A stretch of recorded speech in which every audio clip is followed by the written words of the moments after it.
yaitu karakteristik akuntansi sektor publik. Yang pertama, ada akuntansi sektor publik digunakan dalam organisasi pemerintahan atau organisasi non-profit. Yang kedua, bertujuan memberikan pelayanan kepada masyarakat. Dan yang ketiga, serta kegiatan akuntansi dipengaruhi oleh berbagai faktor lingkungan seperti ekonomi, politik, kultural, dan demografi. Materi yang kedua yaitu faktor yang mempengaruhi akuntansi sektor publik.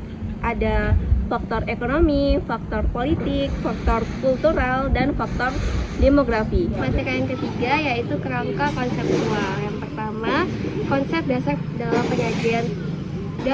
penyajian laporan keuangan sektor publik. Yang kedua, menjadi pedoman dalam siklus akuntansi sektor publik, perencanaan, penganggaran, pelaporan, dan audit pertanggungjawaban. Yang ketiga, digunakan pada organisasi sektor publik seperti pemerintahan, LSM, yayasan, dan lembaga publik lainnya.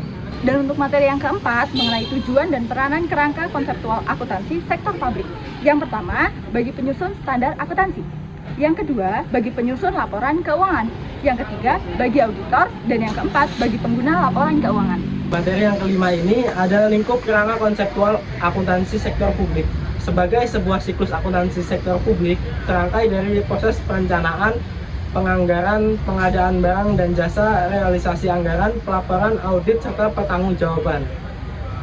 Dengan demikian, pembahasan tentang kerangka konseptual akuntansi sektor publik ini akan meliputi yang pertama itu perencanaan publik. Perencanaan publik kerangka konseptual merupakan hal pertama yang harus dilakukan karena sangat menentukan keberhasilan proses selanjutnya.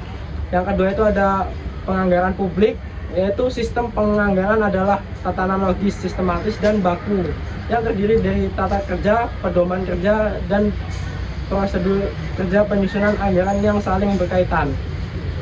Yang ketiga itu ada realisasi anggaran publik.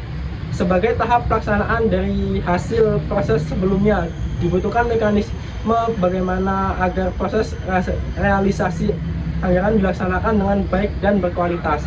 Dan yang keempat itu ada pengadaan barang dan jasa publik. Proses pengadaan barang dan jasa publik yang baik akan berdampak terhadap efektivitas dan efisiensi program yang dicapai. Yang kelima ada pelaporan sektor publik.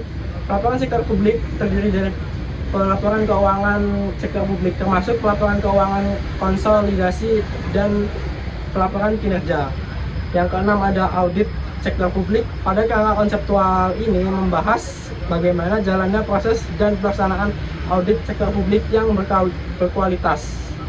Di yang ketujuh ini ada pertanggungjawaban publik. Langkah terakhir dari pembahasan kerangka konseptual akuntansi sektor publik adalah dengan adanya pertanggungjawaban publik sebagai indikasi tercapainya atau tidaknya kualitas program keseluruhan. Untuk materi yang keenam, pentingnya kerangka konseptual dalam pengembangan standar akuntansi sektor publik. Yang pertama itu menjadi acuan dasar penyusunan standar akuntansi sektor publik, yaitu kerangka konseptual yang menjadi dasar atau pedoman dalam menyusun standar akuntansi sektor publik agar penyusunan laporan keuangan memiliki arah yang jelas. Yang kedua, membantu menyelesaikan masalah akuntansi karena kerangka konseptual membantu memberikan solusi ketika terjadi masalah atau ketika suatu transaksi belum diatur dan secara jelas dalam standar.